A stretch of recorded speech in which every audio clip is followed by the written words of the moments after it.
Hello folks and welcome back to Medieval Total War. I am Conostep and this is going to be part 7 of my early campaign where I'm playing as the Byzantines. And a lot is going on right now. In fact, if you have missed the last episode, I highly recommend that you go back and watch that because that's going to be an easier way for you to catch up on on what's going on. I was hoping that the war against the Egyptians was going to be pretty fast and decisive. It has turned into a bit of a quagmire down here. I did make the mistake of letting Palestine really go bad with the population loyalty, and because of that, they've raised 2 loyalist rebellions that are about to take Palestine back. In fact, I hadn't ever really committed to build anything here. I think I did build this border watchtower, but I was afraid of building a fort because of the situation. I didn't think I was going to be able to hold on to it, so you know, I'm just going to have to give that up for free. I did retreat my armies back down to Tripoli.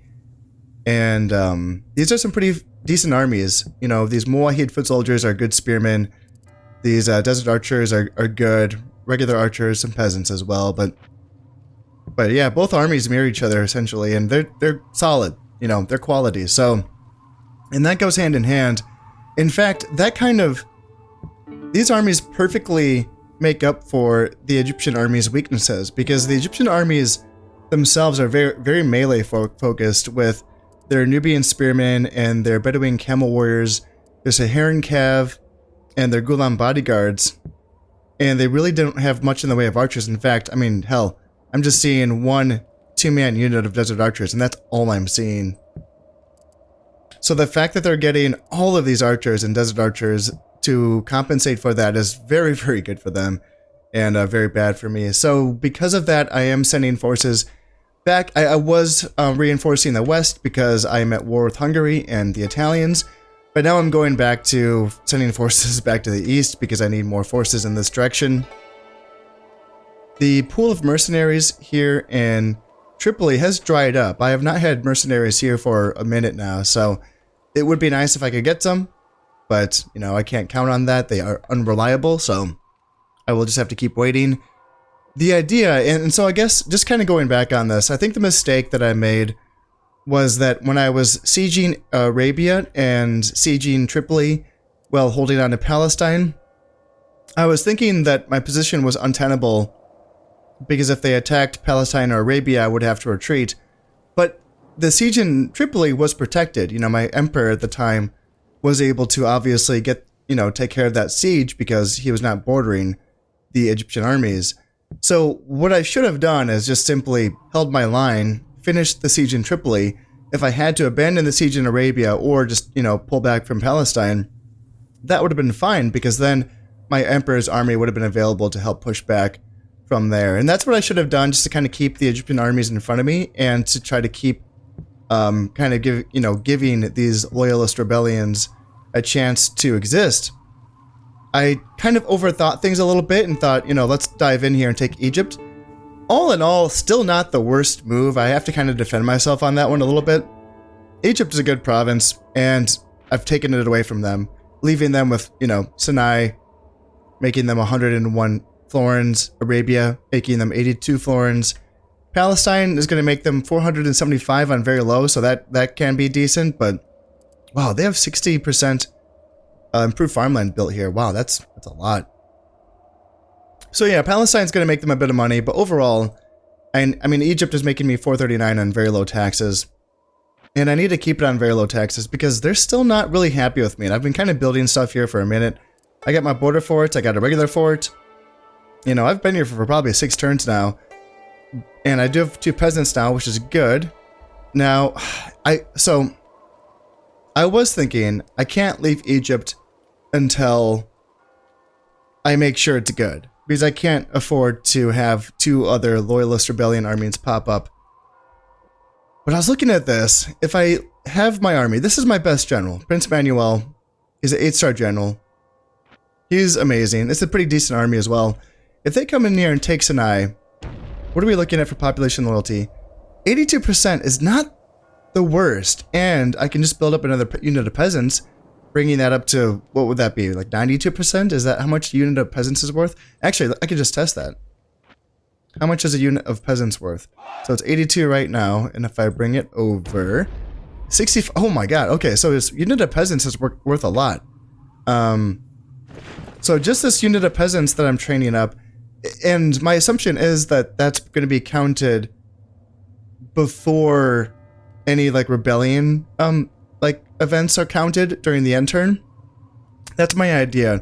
My understanding is that if you build a border watchtower or border fort, considering that it only takes one turn, that boost to the loyalty will be counted before any potential rebellions. And same, I'm assuming, goes for units as well. So this one unit of peasants should put me over the edge with that. In addition to that, I'm going to start building a town watch here just for the fact that this also boosts the loyalty in the province. So that will help out. It only takes 2 turns, it only costs 200 florins, and it will allow me to train urban militia as well. Not really a useful unit, but, you know, it can give me something. Also, I just noticed that I can train horse archers here as well, which is, quite frankly, not bad. So I can take that assist once I'm done training peasants here to keep the population loyalty in check. I can start training horse archers, so that's good. So I would assume that this army in Sinai would retreat, and hopefully I can just take Sinai without a fight. Hopefully they retreat their entire army, meaning that I can, you know, actually take the fort without a fight as well. That would be nice. And that would just kind of limit them down to Palestine and Arabia. My armies up here are a little bit on the weak side, so I would be kind of just sort of delaying. If they wanted to push up through this way, I'd just be trying to delay essentially. However, these two armies, these two Loyalist Rebellion armies, are not activated yet because they still need to take Palestine. They've just been activated this turn, so they still need one more turn to take Palestine, and then they will be controllable by the Egyptians to, you know, do with as they please. And that's why I'm tempted to do this now. To take Sinai now, while these armies are still essentially frozen, and then go from there. Yeah, that's my temptation. I think that might be okay. And then I did notice that I can actually train urban militia here in Tripoli. Again, not super useful against essentially anything the Egyptians have. They, with their bonus versus armor attacks, they can put a little bit of a bite into any units of Ghulam bodyguards, which the Egyptians only have like 3 units, counting the beaten up Sultan's unit, down to 2 influence as well. Gosh, actually now I want to look at his general's loyalties. His loyalty is fine. What about these guys? How are their loyalties? That's fine, yeah. Even with 2 influence, he's holding his realm together. And yeah, weak defender, -1 command. And good runner as well, because he did run away from that last battle. So now -3 morale for this army. And if I attacked essentially this province together, that would nullify this, you know, 6-star general with a fine leader trait. Yeah, that Sultan would lead that battle instead, and that would be really good for me. So yeah, let's see about these guys. 2-star generals. Yeah, natural leader plus 2 loyalty. It's kind of tricky. And yeah, same with him, natural leader. Goddamn. Okay. All right. Well, that's step 1. And once this town watch is finished here in Egypt, maybe I can also just build an inn there, so I can possibly attract some mercenaries. And maybe those numbers will help me push back against the Egyptians. I need more numbers down here. I really, really do. These are all peasants. Yeah, not going to do much. Archers, I can bring them down next. Yeah, horse archers, same thing. Anything else I can bring down? No. I can keep training archers there, and I can keep training horse archers. Yeah, that looks good. And I can also retrain this peasant. And do I want to build any like defensive structures? No, they've already been built. Okay. Building an inn is tempting, but again, these places might be attacked. What about Palestine? Should I, or not Palestine, but Tripoli? Should I build an inn here? Of all of my, or maybe Edessa? Gosh, it's tempting. It's only going to take 2 turns. And potentially, yeah, let's try building it. It's so cheap, I think. 400 florins? Yeah, I can afford that. Because I need mercenaries. I just need them. I need him. That'd be really nice. I am building boats now here in Cyprus and Rhodes, which is also going to be very important. In one turn, I can start building boats here in Crete as well, because I have not even gotten to my western front yet, which is the fact that Greece has been taken by the Italians. They had a cheeky little boat here in the Adriatic, and they just like... Or no, is it that they used... Did they use this? No. No, it was up here before, now it's here, I think. It's actually confusing. Can they move their boats on the turn? Okay, I don't... Yeah, they must have like moved their army over and then moved their boat, because I'm pretty sure they attacked from the Adriatic. Which is super annoying, but it is just a unit of Royal Knights, two loyalty, so not super loyal. Maybe he's going rogue, not really, but Prince Orso, Geo Command, he kind of sucks, but you know, he's a great warrior, so +5 health, and Pride is going to give him, you know, 3 acumen, or I'm sorry, 3 valor. So he's going to be a tough little fighter to take down. Maybe he's someone that I can capture and ransom back to the Italians. That would be preferable, I think, just because it forces them to essentially pay, and, you know, that can take a chunk out of their treasury. To do that first, I have to actually win this fight. So let's take this is my new Emperor, Emperor Alexius II. He's 41 years old. And yeah, 3 commands, you know, not as good as his father, but he's okay. Natural leader, +2 morale. Very lazy, but let's see if we can offset that. You know, that -2 command's gonna hurt. He could have been 5 command, but no. But let's see if I can offset this. The fact that he's in a 41-man unit of cataphracts and he's going up against these 20-man unit of Royal Knights can really help. So let's bring him in. Let's actually just like bring like these peasants as well. Like all hands on deck for this, and maybe bring a unit of peasants over to Constantinople just to make sure that this stays, you know, mine. And then let's bring some stuff down from Bulgaria and Serbia. Like nothing too much. I obviously don't want to make my western border with the Hungarians too weak. I noticed that if the Poles, and I'm not at war with the Poles, but if they did want to attack me from Moldavia, if you look down here, at the very bottom there, it says waterways, and it says a river. So that means that they would have to cross a river if they wanted to attack me. Same with the Hungarians in Wallachia. They would have to cross a river if they wanted to attack Bulgaria. However, that's not the case in Hungary. They would not have to cross a river. And same if Hungary wanted to attack Serbia, no river. And then same with Croatia, no river. Now, the way it works, see, this is what I'm not too sure on, is if the Hungarians do attack me from Wallachia and say like Hungary into Bulgaria at the same time, would it just count the province that, you know, the general, as in the king, is attacking from, which in this case is Wallachia, which in this case would be a river battle for them? So that would be good for me if that happened. Looking at their armies, I mean, King Bela II, 2-star general, not great. Only 1 valor, yeah, not great. The Hungarian armies are very light, aren't they? You know, they have javelins, they have horse archers, more javelins, urban militia. It's not a real heavy army, is it? But it obviously can do damage. These horse archers right here, the Z Kellys, these are the tough guys. But even then, you know, as long as you can find a forest to hide in, it's gonna be fine. So it's just a question of, you know, will I always have a forest to hide in? I know I did that one time, but will that forest always be there? I don't know. I haven't played this game enough to know. So the question is, what can I afford to bring from these provinces to help out with the fight in Greece? I would think I can afford to bring some stuff. I don't need much though. It's just 3 units of urban militia, 1 archer, and 1 royal knight. I mean, hell, the peasants themselves will, you know, it's a lot of numbers. And, yeah, cataphracts, horse archers, just like, I mean, hell, I feel like 1 unit of Byzantine infantry can just beat all 3 urban militia.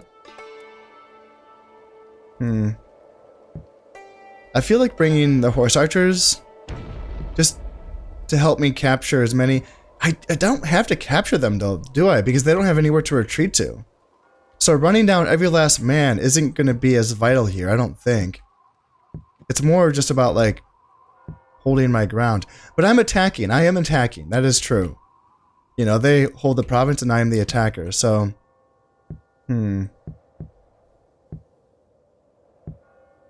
Heavy and some. How many Trebizond archers do I have available? I have a few.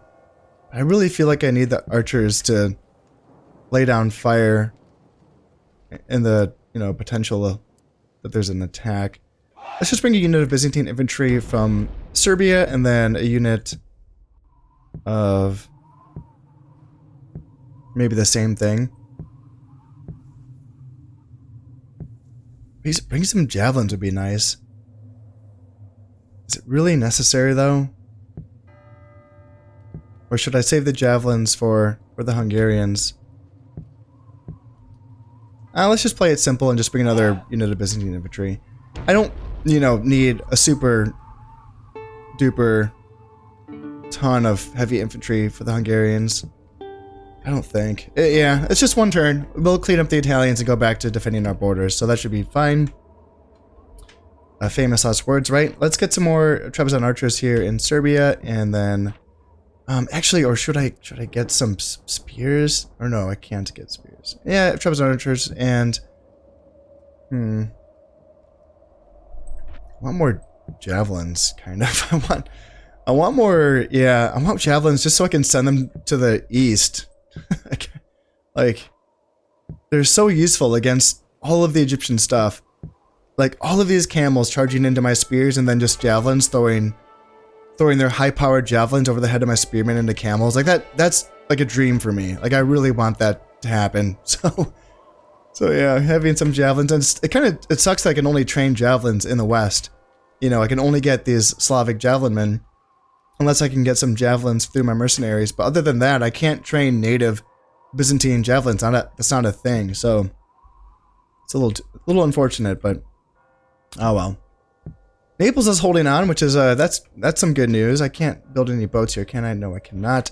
I don't think I want to keep training soldiers here for now, and same with buildings. I don't really want to afford that. My income is super low. It's sitting at 1,000, which is bad. It's not great. Income's not great. The fact that the Italians, every time I fight one of their boats, I win, but then I lose my own boat, and then it seems like they are, at this point, building boats in at least 2 provinces, if not 3. I can't really tell. But the point is, they're building them back at a faster rate than I'm producing them. Up until now, like the fact that I'm one turn away from being able to build boats here in Crete is going to help out a lot. And I think I need to keep producing soldiers in Constantinople. I don't think I can make this a boat province at the moment. Yeah, I don't think I can. There's just too many wars going on. I've just realized that I do not want to invite an attack from the Almohads on Egypt. And, I mean, this isn't a great force. A bunch of Saharan cavalry, some desert archers, and some peasants. But, it's not to be trifled with still. I think I need to hang on to Egypt. I think I need to play the slow game. Because if I invite another war, it's just going to be too much. It really is. I think I need to hang on to that for now. Build up. Get some mercenaries in Egypt. Get some horse archers. Play the delaying game on my northern front. And eventually squeeze the Egyptians. I will be getting a inn here in Tripoli. Maybe I could even build an inn somewhere else later on. Like, just really play the slow game, I suppose. It's unfortunate, but I think I need to do that. Because, yeah, I don't want to fight the Almohads. The fact is, they're not at war with anyone, so they're just waiting for an opportunity. Although, we are allies. Oh. So if they attacked us, they would be losing 1 influence on their king, or their Khalifa. That's bad. They would be dumb to do that. Oh, do I do this? I don't know how keen the AI is on breaking alliances in this game. It seems like the fear of losing 1 influence is a real, thing, a real deterrent to, being a real kind of betraying, deceptive kind of thing. Like, it seems like they kind of stay away from that. But I guess this would, oh gosh, I'm going to test it. I want to see. This is going to be the test. Do the Alma heads let our alliance, or have our alliance keep us together as friends, or are they willing to lose that influence? I don't know how much influence they lose. Is it like 1 pip? I'm not quite sure. Let's go talk to them. Let's go send my. Do I want to send my emissary? What else is he doing? Emissary. Do I have a mission for you? Like maybe talk to the Hungarians? Not really. I did bring some bishops down here to the Levant so that they can start converting my population down here to Orthodox, so that's going to make it easier for me to control my populace. I already have border watchtowers and like everywhere, so I can spy on these provinces without needing agents. So I don't need my emissary hanging out anymore. I think what I can do is send him to talk to the Alma heads, or maybe send him, maybe try to get a ceasefire with the Hungarians. That also would be nice. I don't know how practical that is. I have a bishop hanging out in Naples. How's the Orthodoxy coming? It's coming along, 41%, but still outnumbered by the Catholics here in Naples. Getting a ceasefire with the Hungarians would be nice. I don't have any other bishops up here, do I? No, I do not. And I don't have any other agents, just the 3 priests. And yeah, the emissary. Yeah, let's just send them. Let's go talk to the Hungarians. Try to get a ceasefire. Unlikely, but it would be nice. It would be nice. Yeah, let's go for it. Let's see what happens. Maybe some crazy shit happens. First things first, I got 681 men versus their 260. A lot of my units are peasants, but the fact is I got 2 units of Byzantine infantry, 1 unit of cataphracts, which is my emperor, horse archers. I should be able to get this one done here. We find ourselves among some rolling hills in Greece, with some dotted forests around this map. I chose good weather so that my horse archers can get a little bit of work done here, although they also have archers, so I do have to watch out for them. They can counter skirmish my horse archers effectively. The Italians have taken a wise decision of hanging out at the top of this hill. They are out in the open though, and I will be forming my men up, peasants and Byzantine infantry, up into 2 long lines with my cataphract emperor leading them from behind, and I will be sending my horse archers off to the flank to see if he can kind of distract the enemy into perhaps chasing them off in this direction. My men are now advancing up the hill, and we are looking to try to get an engagement on this portion of the hill that is the least amount steep. I believe that I will be in range of their archers pretty soon, but my own horse archers can start taking shots at their units. I believe that they're going to target the urban militia with their low armor. My archers can do some decent damage to them, and then they turn their royal knights around and set their sights on my horse archers. And if they want to chase my horse archers, that's fine, and they turn around and they decide against that. But I'm also, I'm taking some decent pot shots at this urban militia here, and so far their archers have not gotten engaged. And this is giving me valuable time to march up without getting fired upon. Again, their royal knights turn to charge against my horse archers, but then I do back up and I decide to, try to draw him into my infantry if I can. I have 2 hefty units of peasants here that could probably take that charge well enough, although it wouldn't be the prettiest of things, but yeah, these poor peasants are going to get run down here. But I have a unit of Byzantine infantry that can back this up, and I'm bringing my own emperor over as well to help out with this fight, and I'm surrounding them with these peasants to get it surrounded on these royal knights. But man, they've cut through 50 peasants just like that. Now on this side I have a unit of Byzantine infantry cutting through their urban militia. I should win this fight, although with their bonus versus armor they can take a bit of a bite out of my infantry. And then they have these urban militia that are kind of getting lost here a little bit. They should be getting stuck in here against my cataphracts, and yeah, it looks like they might be about to do that. My horse archers did get caught briefly, but I did lose just a few guys, and they will be running away from this urban militia and drawing them away from the fight. The fact that these guys are not being a factor in this fight right now is really big, because we've taken down this general, how many men are left in his unit? 2 guys, maybe? Now, these urban militia do have a favorable fight up against my 2 units of peasants, and they're doing a very good job of cutting through them. However, again, at least these urban militia are not chopping through the rear of my cataphract unit, and that's going to give me time to chop down this unit of Royal Knights.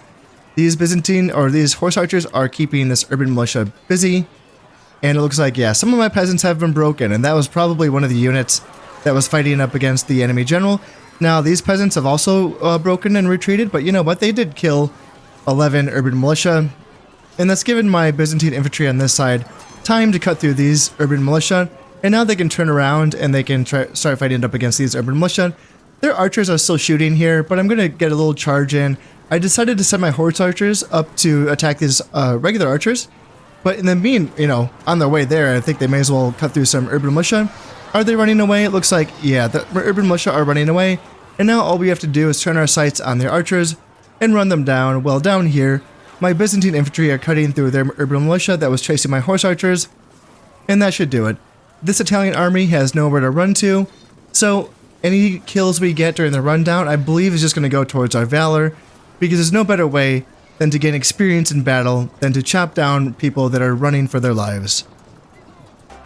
That went about as well as I could have expected it, although they did cut through a lot of my peasants. But the fact is, peasants, they hold the ground, they hold the line.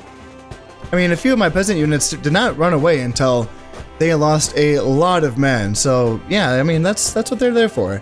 I've honestly been pretty pleased with the performance of peasants so far in this game. They don't necessarily break right away. They can kind of soak up some damage, in certain circumstances.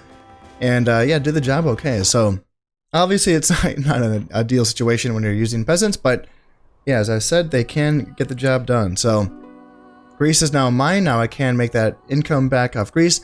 Palestine has been lost, and even though they did reinforce Sinai, they decided not to fight it regardless. So Sinai is now mine, although they did put some troops into that fort, which is unfortunate.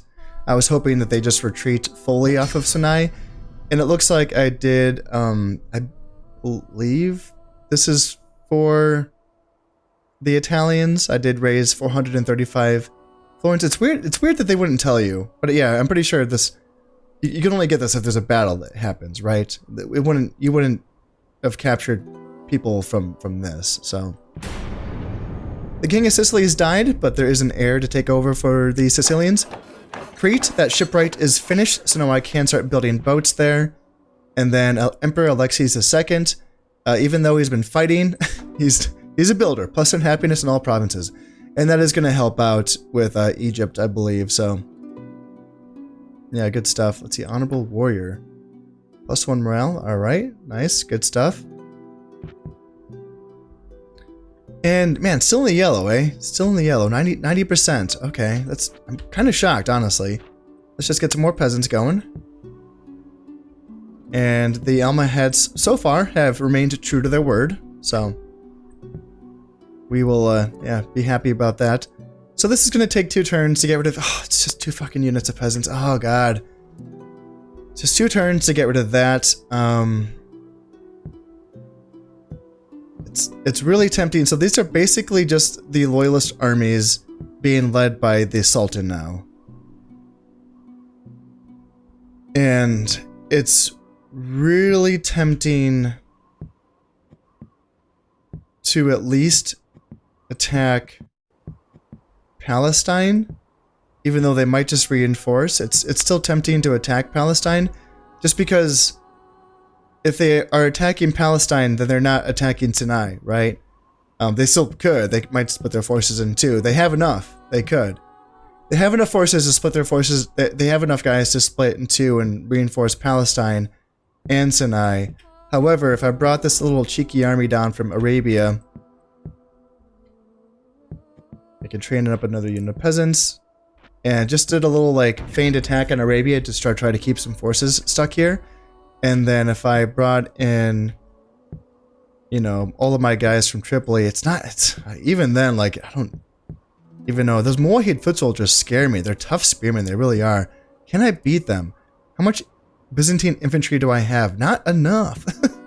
Not enough. I have less than 2 full units. I have a lot of firepower though, I really do. But now they do as well. They don't have really any like cavalry in these armies. Just an 11-man unit of the Sultan's bodyguards and then a 17-man unit of camels. So is that an advantage I could exploit? The fact that I have so many horse archers is something. I say we go for it just to try to hold them in place and stop them from attacking Sinai. I think that's going to be the play. Ooh, Syria is not good. So let's bump that down a bit there. And yeah, let's just attack Palestine. Just go for it. See if we can pull something off here. Yeah, bring that in as well. Man, Tripoli is bad now. Okay. Very low. Still not great. Okay, let's get some more urban militia going. Yeah. And then next turn the inn will be finished here in Tripoli. Next turn the town watch will be finished here in Egypt as well. So that should really help out with Egypt. And is there any mercenaries available in Trebizond? No, there's not. God damn. Come on, guys. Give it to me. Give me the goods. Alright, let's bring down Trebizond archers. You go here, and then... Yeah, peasants, just hang out in Antioch. I just want to make sure... I don't have a fort here yet. Just one turn away before a fort's finished here in Antioch. And let's move over these horse archers here. Horse archers here. I think I have spearmen here as well. The remaining 65 peasants that have defended Greece, well, your captain gets to now be the governor of Greece. 4 acumen, 3 dread. Yeah, you've earned it. You've earned it. So sitting at a 310 income, and it's going to give 2 loyalty. 434, I'll take it. Yeah, income has plummeted down to 747. Ugh, yikes. Yikes, yikes, yikes. I don't like it. I don't like it. Let's retrain you guys back up to 100, and then let's, I feel like I don't want Greece to go bad again. They should be good, right? Let's just send my emperor back to Constantinople. I just like him in a centralized location because there is a thing in this game where if he's too far away from a province, his influence doesn't reach as far. So you do want to kind of have your guys centralized. So that should be good. Let's send you Byzantine infantry. You go east. And let's get these guys retrained back up in Constantinople, and then let's get horse archers retrained. Where can they be retrained? They can't be retrained there. Probably just Nicaea, I guess. And these Byzantine infantry, 100, they're 100%, so let's just send you back to who needs you the most. Now that I can start building boats here in Crete, let's actually go to galleys. They are cheaper to build initially. They cost 500, or they cost 100 florins less than the Dromon. They do cost 5 more upkeep per turn, so they will make that back. It's a little bit better on the defense, so maybe it's going to help me fight. You know, the fact that I'm actually in a war right now, like a naval war, makes me kind of want a tougher boat. Because, yeah, the fact that I'm losing a Dromon for each, you know, engagement that I'm fighting is not, it doesn't feel good, so maybe the galleys will help. Let's actually do that here as well and get a galley here in Cyprus. And I'm 1 turn away from having this Dromon finished here in Rhodes as well. I will send this 2-boat fleet to the Tyrrhenian Sea to try to fight this Italian boat, and then I can sweep down here to the Ionian and try to fight that Italian boat as well. And hopefully we can eventually grind down these Italians and try to get that auto ceasefire just by kind of overpowering them. And I feel like I've noticed in other campaigns when you have these factions that are declaring these really pesky naval wars on you, is kind of like for no reason. Obviously the Italians do have a plan. They plan on like invading me, but what I've noticed is that once you essentially have naval superiority in their sea regions, and you've already gotten that ceasefire, they won't try to start a war with you, you know, if it's like 3v1 or maybe even like 2v1. Like they won't do that. They won't do that. They started this war with me when it was 1v1 and I got lucky. My boat won. So that's why that happened. But I think once I have like 2 boats in these provinces that do border the Italian regions, and I've already gotten that auto ceasefire ideally by then they shouldn't mess with me.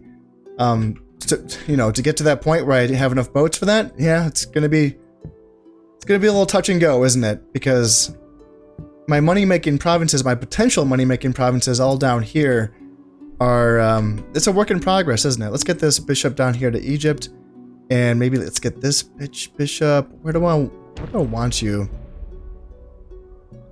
Maybe just put you in Sinai, I guess, because Tripoli should be fine for now. It's on very low taxes, though. It'd be nice to make some more money off of Tripoli.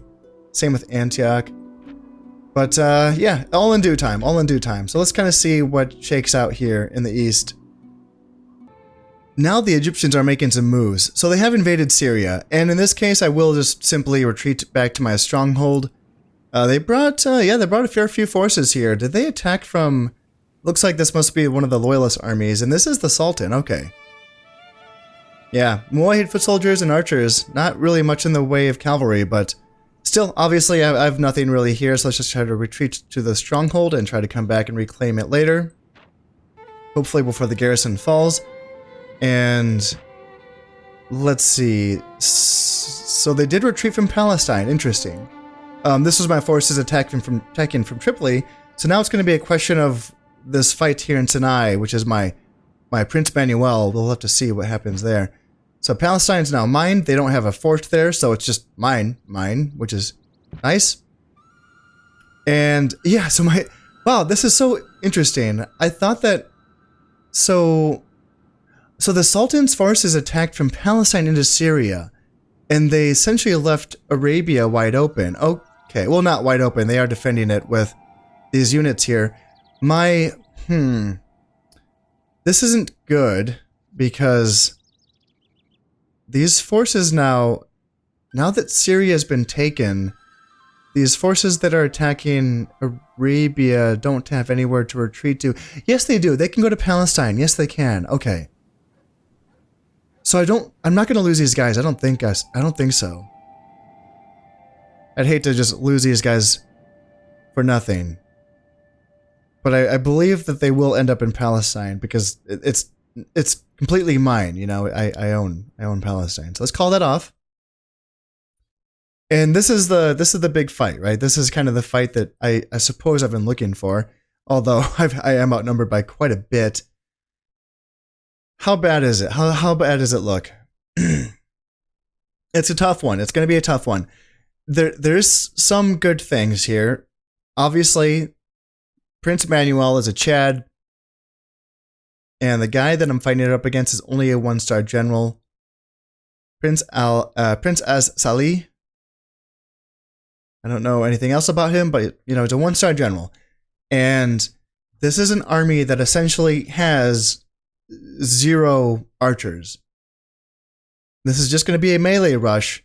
This is just going to be camels and Nubian spears. So not even the good attack spears, like not even the Muwahid foot soldiers. Nubian spears are decent at holding, but they're not like a crazy, you know, attacking, you know, spear unit. But yes, they can hold well enough. And I don't have any reinforcements. This is all I have. So it's going to be a question. I am defending, I believe, right? Yeah, I am defending. I have a lot of firepower. I really do. I have 3.5 units of horse archers. I have 4 units of Trebizond archers. The 2 javelins can be really good against the camels. And then it's going to be a question of, man, I don't have any Byzantine infantry. Ooh, oh shit. Oh, crap. How am I going to cut through all of these Nubian spears? Just with archers? I mean, hell, I gotta say, Trebizond archers with the Valor boost from my general can fight decently in melee, I would assume. And let's see. The fact that I do have a unit of Arab infantry, which is a sword unit, they can put a dent into at least one of these units of Nubians. I don't know if they can win that one-on-one, but, you know, it's something. And then other than that, though, I just have 3 units of spearmen. That's all I have to hold a front line. Oh, dear. Oh, man. How am I going to do this? How can I hold a front line with just 4 melee units? Yeah, this is going to be very, very interesting. If I can cut down this is going to be a battle about trying to cut down the enemy general. If I can cut down the enemy general, then perhaps I can break the rest of the army. And with my horse archers, perhaps I can run down a ton of them. We will have to see.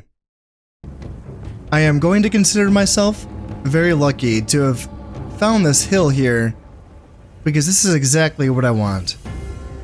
It is fairly narrow at this point, so if they want to attack me head on, it will force them right on into my spears and my javelins. If they want to get into my flanks, these sides are a lot steeper than the front.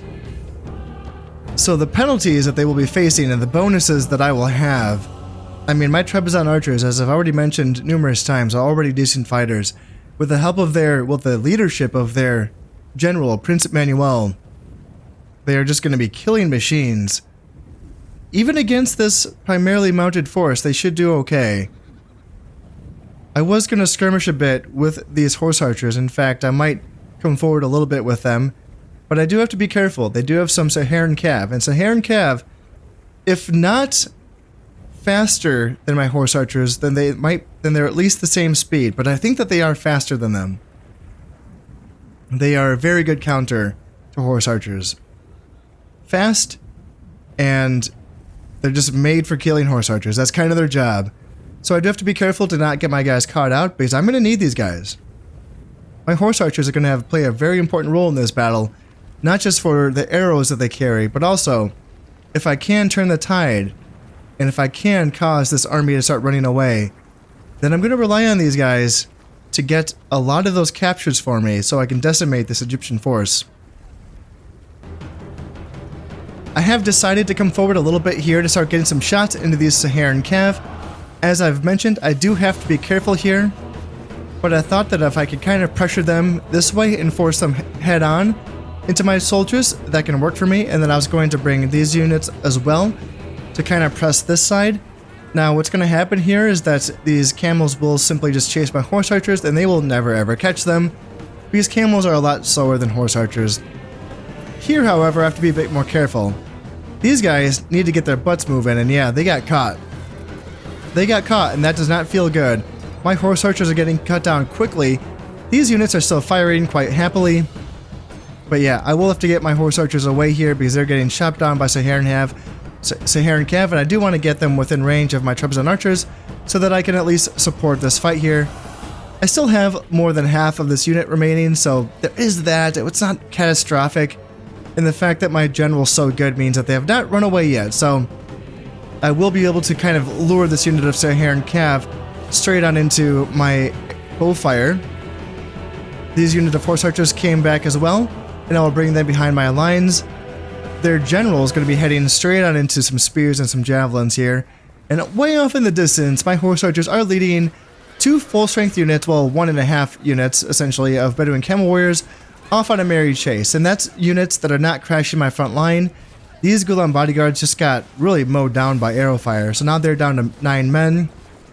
And these camels as well, they're taking a lot of fire. My Trebizond archers, my horse archers, I have a 10-man unit of feudal sergeants. This is a mercenary unit, and I'm going to be relying on them to hold the line up against these camels who are already running away. Up front, however, this unit's getting very, very close to within javelin range, and just getting mowed down. Look at that! And yeah, on this side, I was using my cataphracts just to kind of steer these Saharan Cav away, but now I can sort of bring them towards the center again. And now I want to bring my horse archers back from their merry long journey, just to get them firepower back behind my lines. I don't want them to get them caught out. And this unit as well, I want to bring it back so it doesn't get caught out by the enemy. You know, I use it to distract these units of camels this whole time. It's been good, it's been fun, but now it's time to get back. These Nubian spears are coming in, and I will need as much arrow fire as I can to drive off these spearmen. Luckily, Nubian spearmen are lightly armored, so they will be taking a lot of casualties from just regular basic archers. These guys are coming around the flanks and threatening my horse archers, so I will be needing to deal with that with, well, whatever I can find. I think I decided to send my, spearmen are going forward, but then I was like, yeah, those guys aren't going to get there in time. I need to send my trebs and archers in. So yeah, these archers charge right on into these spearmen, and it should be a good fight for us. You know, we're fighting downhill. We got spearmen to join up. I will be sending my general in to help out with this fight as well. And we should be able to cut through these Nubian spearmen. Then on this side, yeah, they're coming in hard, you know. This general's down to three guys. My javelin men are kind of, some of them are throwing their javelins, and the other guys are kind of fighting in melee combat here. So it's a little bit awkward. These 10 feudal sergeants are holding off an entire 100-man unit of Nubian spearmen. Just complete heroes right here. And then these spears going up against Nubian spearmen. It is a good fight for the spearmen, but like overall it's a wet noodle contest, and these javelins should turn the tide with their javs. That should be a pretty good fight for us. General's down to 2 men. And yeah, this has got my Arab infantry into this unit of Nubian spears. There's actually 2 units of Nubian spears on this side. Arab infantry should have a good fight here, but still, there's a lot of Nubians. That's so many Nubians. These horse archers are barely getting around the flank here to return to the main army. And yeah, my archers are just teeing off on this blob of units. Arab infantry, feudal sergeants, javelins. That's not exactly what you want to see out of a front line, but they're holding. They really are. They're doing a really good job. They're doing a fantastic job. And I decided I wanted to send my emperor into combat here, and I thought I changed my mind at the last second. Yeah, I did. I decided, nope, let's not go right into the massive spears. Let's see what else is going to happen here. Spears fighting camels. That's a good fight for us. And on this side, yeah, we're still doing okay. Yeah, we did break the Nubian spears. With the help of our javelins, that's very, very clutch. Very, very clutch. Looks like there's only 1 man left in the general's unit. And these Nubians are going to be tough, though. But I'm sensing some weakness here. I'm sensing maybe, yeah, gosh, look at these. Just flanking my what you could barely call a front line. But at this point, I decided let's go in. Their backs are now turned because they're flanking my men. So let's go in. Cataphracts, horse archers, trebs on archers. Let's go in. Let's try to break them. Spearmen chasing camels. Archers chasing spearmen. Horse archers decided they want to go around and try to run down these Nubian spears. Up here, I'm sensing a break. It hasn't quite happened yet. We've broken some units, but these Nubian spears are disciplined. They will not have their leadership affected by other units that are running away unless they are also disciplined. So they're going to hold on and they're going to keep fighting here. And I'm going to have to kind of really pile my men in and try to break this collection of units so that eventually I can, you know, get a lot of kills here and run these units down. Like my unit of horse archers is right here. This horse archers in the back are running down these Nubian spears as well. And these are fantastic grabs for us. I needed to get rid of these Nubian spears. I needed to get rid of these camels. And it looks like I'm going to be able to do that, at least in this first wave. But I have to make sure that I don't get too greedy here. As you can see, off in the distance, the Egyptian reinforcements are coming on the field. And they are being led by some Saharan cavalry. And I need to make sure that I get my units back to my hill, my safe hill, before those Saharan cav catch us out and run us down. Here's what remains of my brave right flank that held that line. These 8 Slav javelin men, these 2 field sergeants that refused to run away. Despite the fact that they are only mercenaries, no, they remain loyal to the Byzantine Emperor. They're going to stay here and fight.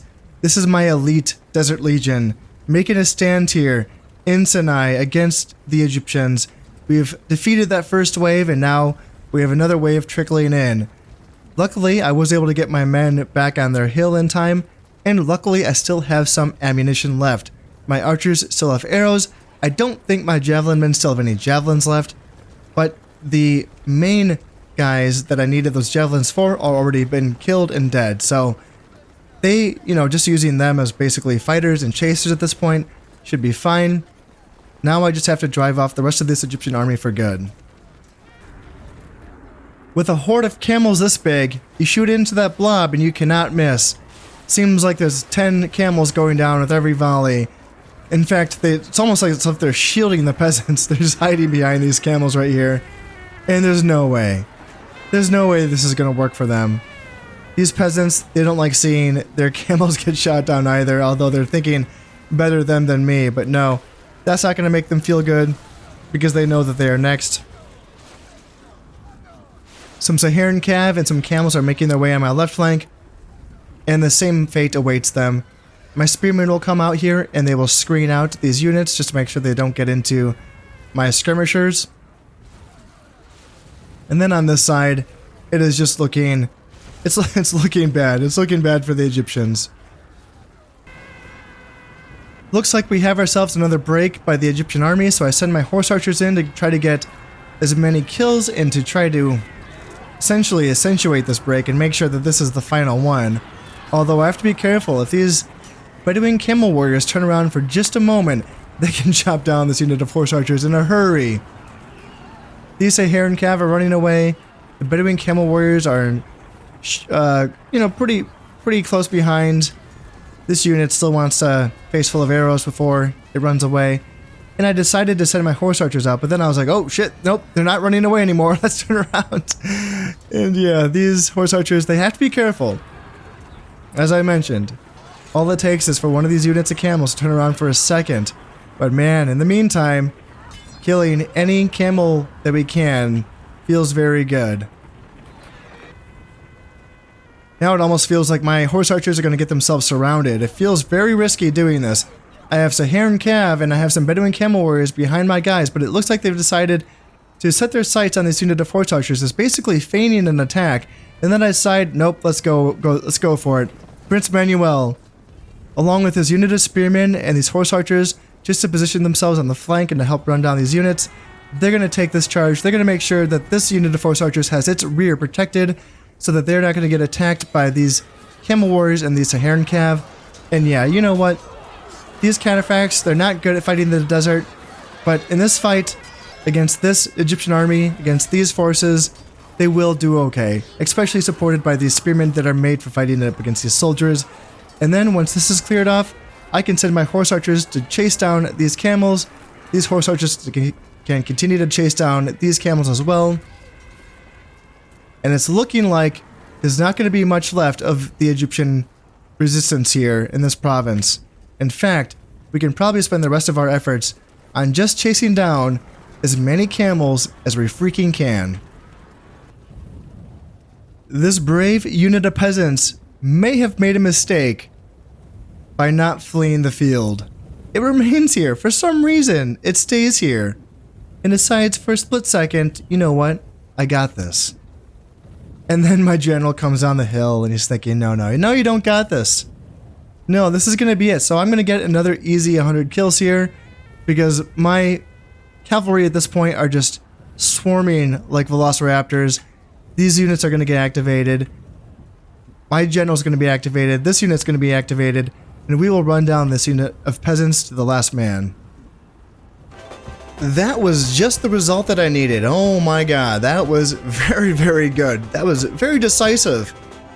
I only lost 270 men, I killed 914, and I captured 566. Oh my god, that's what I needed. And man, you saw how effective those horse archers were. You know, I really needed those guys to capture, a lot of these 566 men. So that was wonderful. My poor air infantry really paid the price, didn't they? They pretty much lost their entire unit, but they did their job, didn't they? They killed 71 men.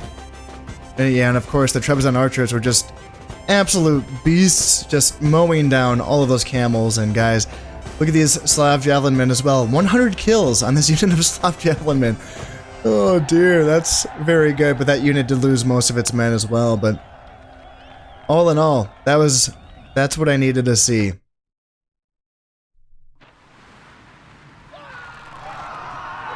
Oh no, it looks like the Sicilians now want a peace. God damn. Alright, yes, I was afraid of this. The Sicilians are now attacking my boats. And I saw that Sicilian boat and I was like, don't you do it. And yeah, they did it.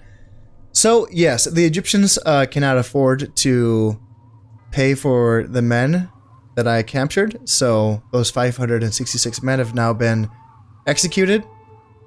And the Germans have achieved the highest technology. Okay, well, good for them. One more turn before the siege in Sinai falls to my soldiers. And then, yeah, the inn has been finished here in Tripoli. Yeah, let's hope I can get some mercenaries just right away. That'd be really nice. Town Watch is finished here in Egypt as well. That's going to be really clutch for me to start training some urban militia there. But then also so I can start building an inn in Egypt as well. And then the fort's finished in Antioch. That feels good. Let's see, odd number of toes. So prohibitions on the intermarriage of cousins have rarely been obeyed in this man's family. -2 acumen and -2 command. Poor guy. Poor guy. Yeah, so the damn Sicilians, now they're at war with me as well. Jesus. This list goes ever long. Ugh. That's not good. My navy. My poor navy. Alright, let's try to kill this Italian boat. Let's hope I don't lose a boat in the process. And yeah, I lost a boat. Goddamn. Okay. Well, let's go team up on. So I got 3 boats in the area. Let's go here, here, and then here, and team up on this Sicilian boat. And I did run out of funds in that last turn, but now I have 999 florins. So let's just like build a boat. Do I want to prioritize that? I think so. Man, I still need soldiers, but now that I'm undertaking 2 naval wars, I mean, that really helped. That battle against the Egyptians really cut down a lot of their forces, and yeah, 1 turn before this falls, and then where to next? Palestine. I don't want to make the same mistake as I did last time. And I don't want to have another loyalist rebellion here. So I do think I want to build a border fort, and I do think that I want to oh, Sinai. Very low taxes. What else can I do? Can I bring these to help? Egypt 84. God. Oh, this is so touch and go. Alright, Sinai is at 92%. Okay, that's better. And then Egypt can, let's just do another peasant. Let's just bring you over. That other peasant should help. Yeah. And then let's start building an inn here. Do I want to spend 400 florins on that?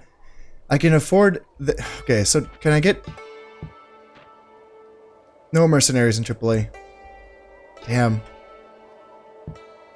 I couldn't even afford mercenaries anyway if I wanted them. So who am I kidding? How's my income looking? 840. Yeah. Yeah, I feel like I need boats. Just get another galley here in Rhodes. And yeah. Yeah, let's try to clean up the navy stuff.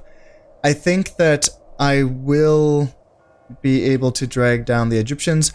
Whether or not I can actually save this garrison in Syria. Let's see, it's only, yeah, 2 turns.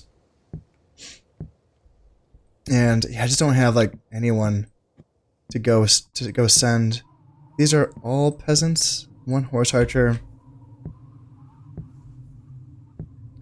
It'd be cool to kind of go in there and like pick at them with my archers and stuff. Just to kind of like take some units off of them. Huh. Man, I really want to send an army from... What else do I have here? Do I have something that's worth sending? It would be nice. Let's see. Okay, yeah, let's think about this. I mean, I did just essentially 1v2 this army here in Sinai. Could I do it again? Could I 1v2 this army? The fact that this army's weakness is that it doesn't really have much cav. Can I use this in my favor? I don't really have much cav myself, to be honest. I mean, I have horse archers, yes, but I don't really have much else. What do I have here? This is going to be like the camel army, and then this is going to be the spear and archer army. Let's see. And this Yeah, the Sultan, weak defender, so it's going to be a 0-star commander if I attack him. And a good runner. Gosh, I should take that battle. So let's come up with an army here that can fight this. Do I need... What would that be? The fact that the Almohads have 2 emissaries spying on Egypt does make me a bit nervous, and the fact that they are still not at war with the Spanish, I mean, come on. That's what they do. They fight the Spanish, they fight the Aragonese, I mean... Why is that not happening? Come on. Oh dear. So, I'm very, very tempted to go in here and attack Arabia with this army, albeit not with the catapult. I don't want the catapult. Maybe bring another spearman. That seems like a swell idea. This army in Arabia, it's mostly camels and cav. The peasants, obviously, I'm not too worried about. My archers could beat them in combat. It's not a super strong army, but I do have 67 Byzantine infantry. That's, you know, it's an okay unit. It's a little something. And I want to go in there. This is tough though, because this is going to be the 6-star general with the fine leader trait, so the +4 morale. Now, I'm pretty sure he will lead this army over this family member who's only a 2-star general. I think that the family members only take over if it's the king or the emperor or whatever. In this case, I'm pretty sure the 6-star general will lead this army. In fact, if you just... Yeah, it's the fact that his stars show means that he's the boss, he's the general. So, it would be a tough battle. My guy's only... he's 5 stars, which is good, right? Natural leader, +2 morale. He's a skilled... Let's see, damn. Okay. I just realized Hesitant's going to be tough. -2 morale. So that's going to negate the +2 morale from natural leader. Skilled attacker, though, is going to put him up to a 6-star general. So it's going to put him on even ground, essentially, but, you know, without the fine leader trait. It's going to be a tough fight. I want to leave this general here. I want to leave Prince Manuel, and tonight I don't want to make the same mistake as I did before. I want to finish this siege here in Sinai and, you know, make sure that's okay. I want this to essentially be a holding attack to, you know, essentially kind of hold him in place so that he cannot reinforce either Sinai or Syria. Palestine's going to be fine without him. I can give George Paphlagonian the governorship with his 3 dread and 4 acumen. I can make him the governor of Palestine. 633 florins. Yeah, not bad. Actually, bump that up a little bit. Why not? That helps out. Puts me over 1,000 florins. Oh, thank God. I can make a little bit of money this turn. So let's just merge these guys up together. I can just leave this army here in Palestine to keep the population loyalty happy while I'm building this border fort here. I will see if I want to actually fight this. I'm just going to leave, because I have 2 turns here for this siege. And that gives me time, right, to finish this siege here in Sinai. So I don't have to attack right now. I can try to wait this out at least 1 turn. They might actually attack this fort. Now, this fort does have both defensive upgrades. It has the Mott and the Bailey. The Mott, I believe, is that little hill that kind of gives you a raised little hill in the middle for your keep, which really isn't much. But then the Bailey provides that that second wall that they have to fight through to get in. So they, you know, if they wanted to attack this, I mean, I have 2 Trebizond archers inside along with the unit of peasants. I could hurt them. I could inflict some damage. So we will see if that's what they want to do. I have a lot of units just like right in the peripheral, you know, kind of waiting to go in, but they're not quite there yet. These guys up and yeah, I'm not, you know, really strong enough. But you know, once Prince Manuel finishes siege in Sinai, we'll see.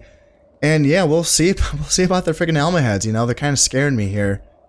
And we'll see if Egypt even wants to remain in my possession in the first place. We will have to see. You know, I'm training up more peasants, so hopefully that works. And then building more boats. I'm probably not going to be able to afford them all. Let's not train Byzantine infantry. Let's not do that. I can retrain this 1 unit of damaged guys. I'll see if I can just do that. But other than that, let's not train stuff for a turn, just because money's low, and I would rather focus on boats, and these peasants are kind of really important. And this border fort, so I'm not going to be able to afford something. You know, one of these things is not going to go through, so we'll have to see which it is. I probably should be a better leader and actually make the hard decision myself, but I'm just going to let the game choose for me which of these things does not go through, because I can't make that decision myself. Oh, I'm pathetic. Oh, I can't do it. I can't make that choice. So, boats are going to converge on the Sicilian boat, and then these boats are going to attack that Italian boat. Hopefully I don't lose many boats. Fucking hell. This is a interesting little campaign so far. I need to get this. I need to finish this. I have to like get my defenses ready for whatever comes next. You know, Crusades, the Mongols, whatever. So I need to like finish this up. So yeah, let's see. I have my bishops where I want them to be. That's fine. Let's just save this and press end turn. Yeah, okay, so they are actually going to assault this castle in Syria. They're not going to wait. Well, they will take it, for sure. I mean, I'd imagine they're going to take it. They outnumber me by over 1,000 men. Let's see what kind of damage we can do. You know, they got Muwahid foot soldiers, archers, a lot of stuff I'd love to do some damage against. So yeah, let's definitely fight this and see how it goes. This is not the sight that you want to see when you look outside your window and past the walls of your fort and see that you're not going to live past this day. That is quite an army. The Egyptians just stand arrayed before me. I have my units of peasants, or my one unit of peasants, that happens to be broken up into 2 units of 50, and I know that this happens in these battles. I'm not too sure why. Can you not do 100-man units inside of a fort? Is that why? In any case, this unit of Muwahid foot soldiers is coming forth, and it looks like they will be attacking the wall. In fact, I didn't even know that melee units could do this. I thought that only archers could break down walls with their flaming arrows, but yes, I'm learning new things all the time here. So they will be marching up to the walls. They've already taken 7 casualties from my invisible fort archers, and they will be throwing their little torches up at the walls, and they will be taking down this stockade relatively quickly. So I will be getting my peasants into position to hold the line, while my Trebizond archers can fire into the ranks once this breach has been made.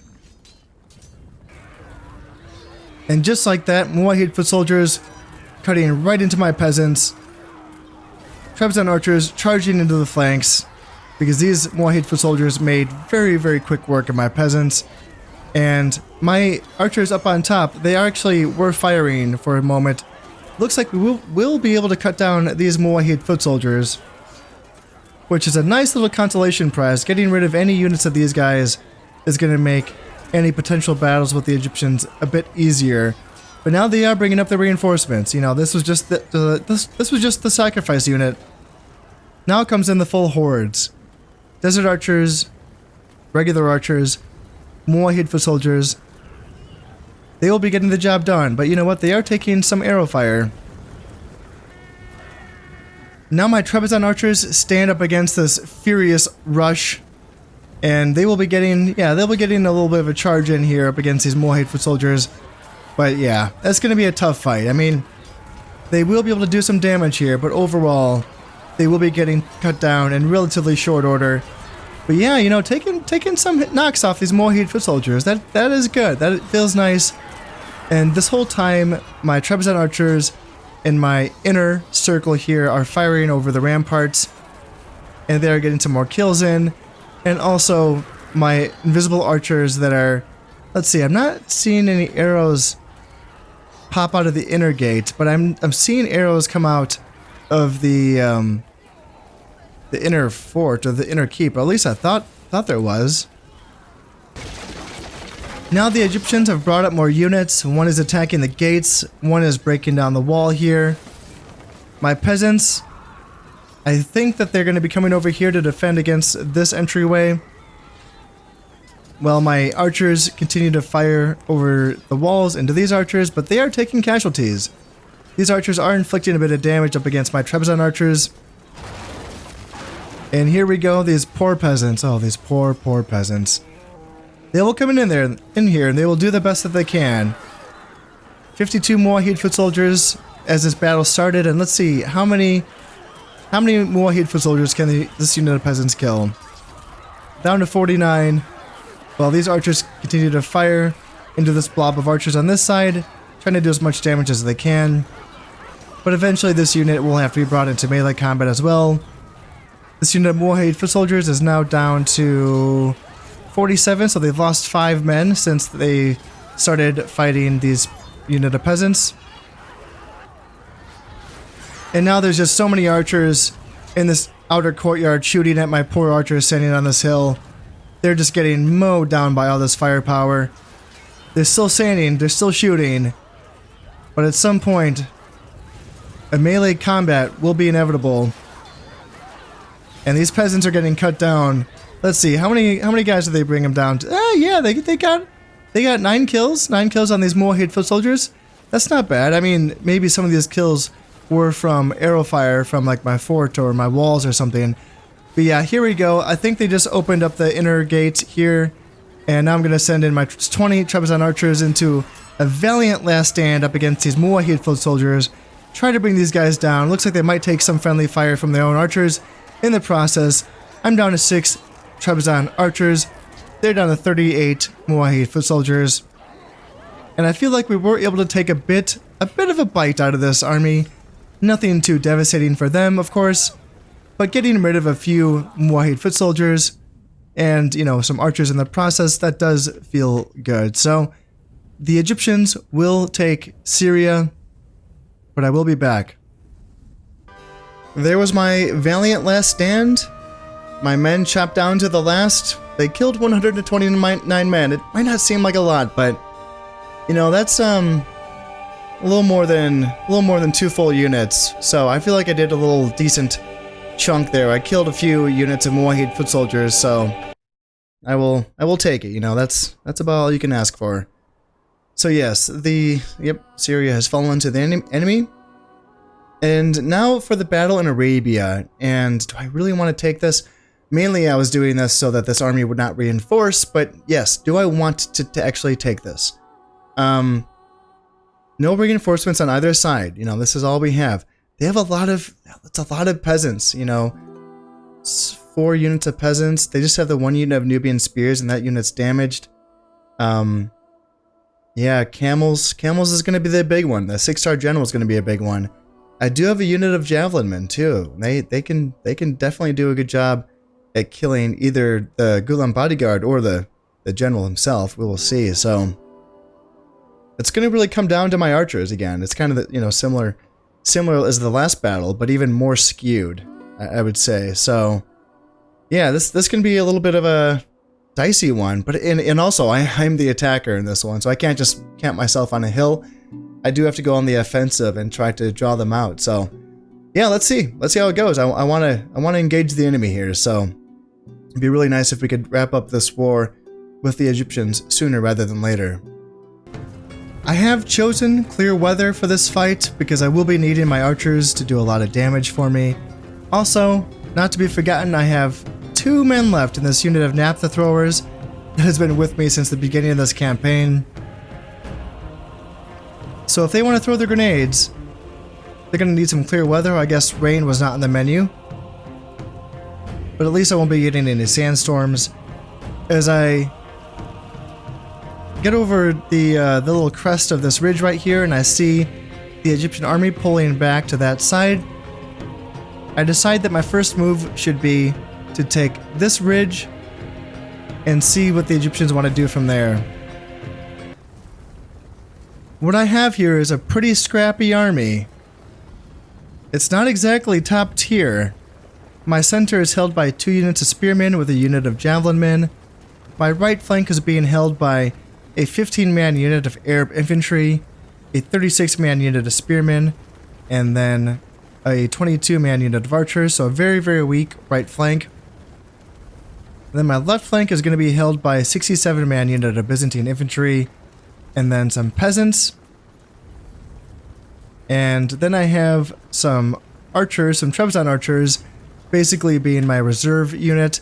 And these Gulam bodyguards, this is one of the family members. They're coming right on in, chasing this unit of horse archers off. And so I see myself an opportunity right here. I'm thinking, oh my goodness, this is going to come off right off the bat. So this 36-man unit of spearmen go right to attention. You guys have to fend off this unit of medium to heavy cav charging right into your ranks. These poor infantry with their swords trying to fend off these horses as well.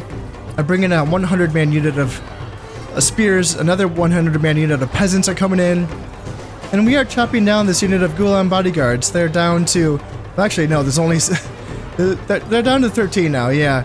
I do have some javelin men throwing their javelins into this fight as well, and I'm bringing my horse archers around into the rear so that hopefully I can get a rear charge into this unit, but unfortunately they were able to run away before I could get the surrounding on them, but I was able to chop this unit down to just 5 men, so that is a pretty good initial grab for us. In the meantime, it looks like the Egyptian army is peeling off in that direction. And now I have a decision to make. Do I want to go all the way around this way and potentially fight them up this really steep hill if they continue to retreat? Or do I find myself another route?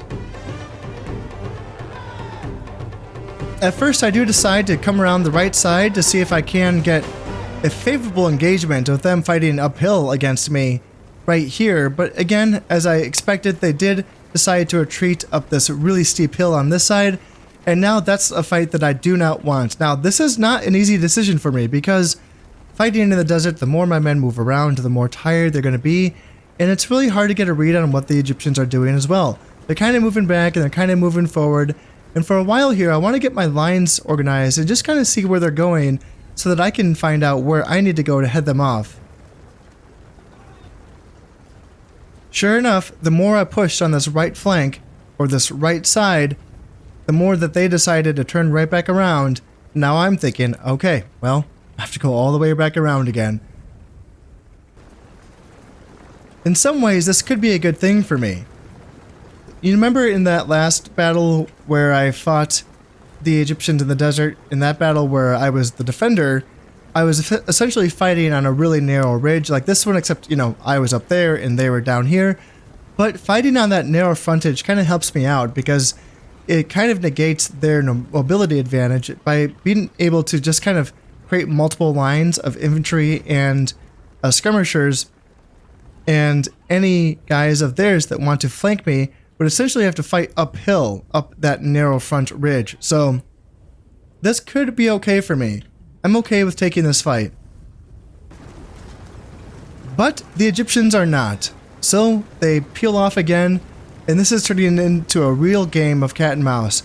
I mean, we've already had this on the strategy map with me and the Egyptians going back and forth, but now on the battle map itself, this general that's just been a thorn in my side for so long, he's playing it tough. He's playing it really, really tough. And he's putting me in a position where if I continue to follow him, I might have to fight him uphill again. However, in this situation, it's not really steep if he turns around and tries to force this flank. So I want to send my horse archers out, at least for the moment, to go on this left flank and try to head them off so that they can't come around my side again. Okay, so is this going to be the Egyptians' last position where they want to stand? Just by maneuvering around, we already are down to almost half of the game timer remaining. So this has been a long match of just kind of back and forth and kind of seeing where they want to go and then deciding where I want to go. I feel like it's going to pay off for me, hopefully. Hopefully, if I can get the right engagements on the right terrain. They have now decided to bring up their unit of desert archers. Now, to remind you, this is their only unit of skirmishers in their army. Now, I do have more skirmishers, but I don't necessarily want to waste my arrows into their one unit of archers. However, at the same time, I cannot just stand here and take these shots. My spearmen are losing men, and I need these men to hold the line. So I will be forced to bring up my units of Trebizond archers. They do have a small shield, a little buckler on their arm that can help protect them from arrow fire, and I can send them forth. I have 2 full-strength units. I also have a smaller unit of just basic archers. I think this is a mercenary unit out here. And these guys can come forward, and they can, I would say, my goal here is to neutralize this unit of archers, not necessarily drive them off. That would take too many arrows. But if I can get this unit of archers down to a number where I don't have to worry so much about their volleys coming in, then that can be a job well done, and then hopefully I can save some arrows for the main fight that will be coming up here. Their archers are continuing to shoot on into my spearmen, so I decided to put my spearmen into loose formation just for now, just to kind of mitigate some of the damages coming in. In the meantime, my guys are doing a lot of damage to their desert archers, and they've put them into loose formation as well, mitigating some of my damage and wasting more of my arrows. However, they are down to 23 men, and I will decide rather shortly here to stop shooting, stop wasting arrows, because at this point, 20 archers, maybe a little bit less. Okay, I can take those shots. Let's get moving. Let's get back into position here. Let's try to get up here in this position where the ground is a little bit more even as we get higher up onto this hill. Now that the two armies have squared off, I've decided to send my units in, my front units and my right units. Send them in, see if we can draw a charge out. There's just a lot of peasants heading up their front line. They do have some Nubians on their right flank and my left flank. I will stop my archers from shooting at will eventually, because they're just, again, wasting more arrows onto these desert archers that are down to 8 men, it looks like. And I'm just wasting arrows there, but I will tell them to stop eventually, and I will continue to move my guys up. I have them sort of layered here, especially this right flank, because this right flank, it's a little bit weak. My strongest unit at my right flank is this unit of 100 peasants. Yikes. Yikes indeed. Yeah, and then on my left flank, a little bit stronger, with Byzantine infantry coming in. And then you have to be careful with these naphtha throwers. I don't want them throwing grenades into the rear of my men. Even though there's only 2 of them left, 2 grenades, or even 1 grenade, placed incorrectly, can really turn this tide of this battle. And here comes the charge. They essentially decide to meet me just about in the middle here, just as it's about to go uphill a little bit, so they might have a little bit of an advantage with the height, but you know what? It looks a little bit more even than it otherwise could have been, and these peasants are going to just charge in and hit my front line here. My spearmen hopefully will hold firm. I will turn my Trebizond archers back on to fire at will. My horse archers in the rear are already firing at will. On my right flank, I decide to pile them on in. Spearmen, peasants, let's go on to these Bedouin camel warriors. Arab infantry, you do the same. And this is going to be a rough fight. Nubian spears on this flank here. Javelins, looks like they got sent into combat. Peasants are going to go in as well. And yeah, that's going to be tough. Peasants against Nubian spears. That's a tough fight for me. But these javelin men right here, these guys can come forward and they can start throwing their javelins into these camels, into these Saharan cav, into the peasants, whoever. Hopefully not peasants. And then my general essentially stands alone. His 6-man unit is squaring off against his 5-man unit of Gulam bodyguards, and they are coming in hard, and I do get a counter charge off in at the last second. You would think that my guys would have the advantage, but man, I lose 2 of them right away, and I'm thinking, holy crap, this is kind of scary. Maybe because he's tired because of his heavy armor, fighting in the desert, maybe that's not going well for me. I decide to send my Trebizond archers and my horse archers into combat, into melee combat, to help out against this unit of Gulam bodyguards. Because if my general goes down, that could really turn the tide for me. And then I do remember eventually that I do have these naphtha throwers that I can get engaged as well. Maybe these 2 guys can turn the tide for me. And this is a pitched battle. I send in my horse archers on this flank to try to get a little flanking attack in on these Bedouin camel warriors to try to hold the line here. Javelins are still throwing in. Archers are shooting in. Horse archers are shooting in as well. And we are barely holding our left flank. I mean, it is just a grind on all sides here. Just a proper grind. Let's see if I can find the general. Yeah, the general's back here. There still looks like there's like 37 men left in his unit. So the general's doing okay. Some peasants are breaking, and peasants do make up the bulk of their infantry force. So once their peasants are gone, my spears with their bonus versus cavalry, and cavalry can focus all of their attacks on units that are made to fight. And it looks like, yeah, I got my naphtha throwers around to the rear, and they got 1 little grenade in, 1 tiny little grenade in. I was able to potentially break these units. Maybe that's what happened. And then I decided to get them up here, but it looks like some of these units are breaking. The general will be charging in. There's 22 men left in his unit. My javelins, looks like they still have javelins left, so they will be throwing them into the general's unit here. And yeah, this pocket is holding strong, man. It is doing so well. I'm so proud of my army here, fighting in the desert. This has not been an easy battle. The archers are still pouring in their fire, and it looks like, yeah, their general's running off now. There's 10 men left in his unit. I'm sending in my horse archers to try to chase him down. Hopefully with their speed, even though there's only 9 left in this unit right here, hopefully they can chase this general down and kill him, because he has been a thorn in our side for a very, very long time. If we can get rid of him and his +4 morale boost, in addition to his 6-star generalship, oh my goodness, that could be very good for us. In the meantime, horse archers will be chasing down camels and peasants on this side, and we will see if we can get the kill in on this general here. In the back, I think I'll send these peasants to try to cut off these camels. I'm not sure if I get that order sent in, but yeah, that was a tight battle. My goodness, what a close one. Unfortunately, it looks like I just was not able to get the general. He will be running away, and that's really too bad. I was so close to getting him chopped down in the desert here, but he will be living on to fight me another day.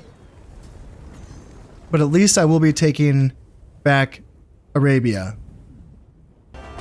What a pitched battle. My goodness. Yes. All right. That was somewhat decisive. I did lose 400 men, but I killed 674. I captured 98.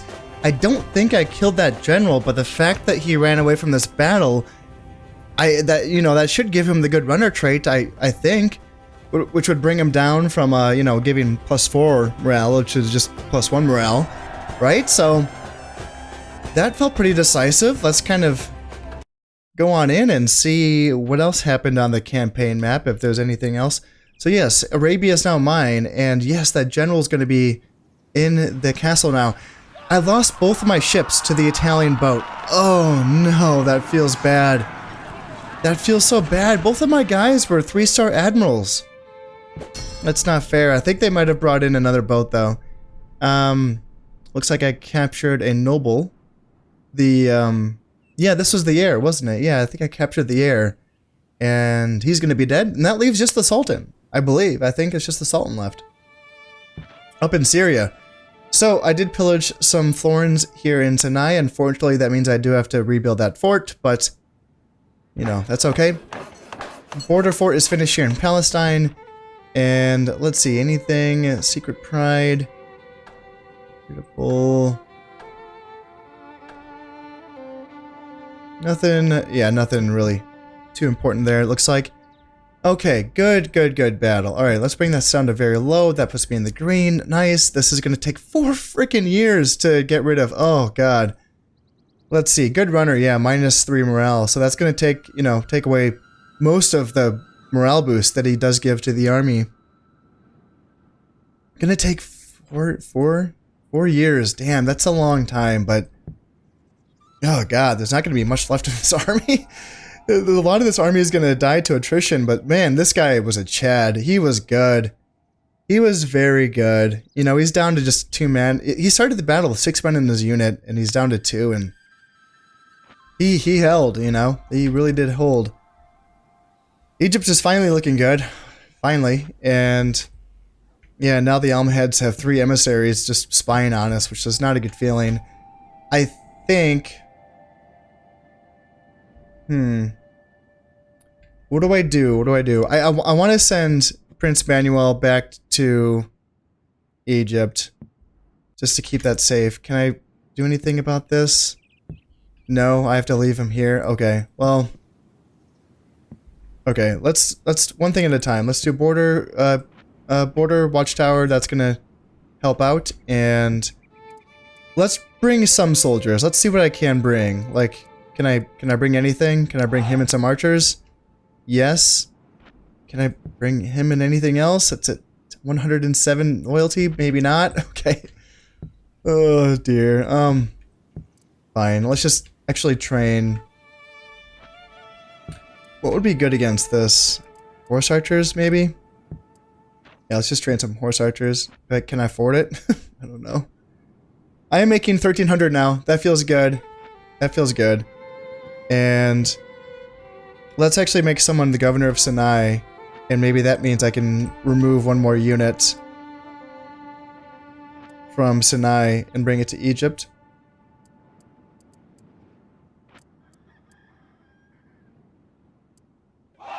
Yeah, like this guy. 4 acumen, 2 dread. So that might do the trick here. So 107, 117, and maybe that means I can send at least one more unit. Let's just try to send these spears over. 95%. But that border watchtower is going to help out, so let's just leave it. Actually, I can bring over a unit from Palestine to help out here. Yep, there we go. That's good. That's good. Now, the question would be, would the Sultan come down here from Syria to help save this garrison here in Arabia? And I would reckon he would, right? So that means that I should probably attack Syria, just with a feigned attack to hold his troops in place. And looks like the Sicilian boat did escape to the Sea of Marmara. And yeah, the fucking Italians, goddamn. It's going to be tough to deal with until I can really start cranking these boats out. Yeah, tough stuff going on here. Oh, looks like, did I get an automatic ceasefire with the Italians? Interesting. That's interesting. I'll take it. I'll take it for sure. It's weird because they have a boat bordering my territories. I mean, they have a few boats bordering my territories, but I mean, yeah, I'm not at war. I'm not at war with them. Okay. So yes, okay, that's just like, that kind of simplifies things. So that means I can come in here and like try to, you know, kill the Sicilian boat just to, so I can try to get an auto ceasefire with them. And then roll out in force. Like, take these sea regions, like, 2 at a time. Like, with 2 boats at a time. To try to, you know, keep them from attacking me. Because hopefully they will decide not to attack upwards into a fight that shouldn't favor them. The fight with the Egyptians hopefully will be coming to a close soon enough. I still can't train any mercenaries in Trebizond. What about Tripoli? No, I can't. Man, what go to these inns for? Come on. Well, in any case, it looks like, I feel like I'm making some progress here, and even on the Western Front with this, you know, naval war, I somehow got this ceasefire with the Italians, which feels good. And, you know, perhaps what that means is that I can be a little bit more deliberate with my navy and roll out in force. In fact, I'm tempted to send my navy down this way so that I can just make easy money off of the Almohads, you know, assuming that they don't attack me. But that's the thing. If I have to roll out in force, you know, in these like northern parts of the Mediterranean, just to make money off of these off these ports, maybe it'd just be cheaper for me to go this way. There's less ports, but how far would I have to go? Like, there's a port here in the Gulf of Gabes, and then a port here in the Barbary coast. Then there's a few more up here in the Gulf of Valencia. That feels like a long ways. And there's so many ports up here in the northern part of the Mediterranean. You know, like there's 4 in the Adriatic, and there's 3 in the Ligurian Sea, and it feels like I should probably, here too in the Black Sea, I should be trading. Yeah, there's 4 ports here. Yes, I should do this. I mean, one of them is my port, but then I could be trading with Moldavia, Kiev, Crimea, Khazar. Yeah, so 4 ports that aren't owned by me. Yeah, I should do that, because that's a simple, there's no boats there. You know, I could just easily trade with the Black Sea with, you know, with just like 1 boat or 2 boats, 1 in the Sea of Marmara and then 1 boat in the Black Sea. And then I could connect Greece with another 2 boats so that Greece could trade with the Black Sea as well. They have a trading post. So yeah, let's do that route. Let's trade with these places and make some money that way. I should have been doing that this whole time. And then that's going to allow me to afford those extra boats that I need to take on these northern sea regions and enforce so that I'm not attacked with these annoying navies. Yeah, that's going to be the play going forward. But you know what? That's all going to have to wait until next time. As always, I hope you've enjoyed this episode, and thank you very much for watching. This has been Constip playing Medieval Total War. Thank you very much, and goodbye.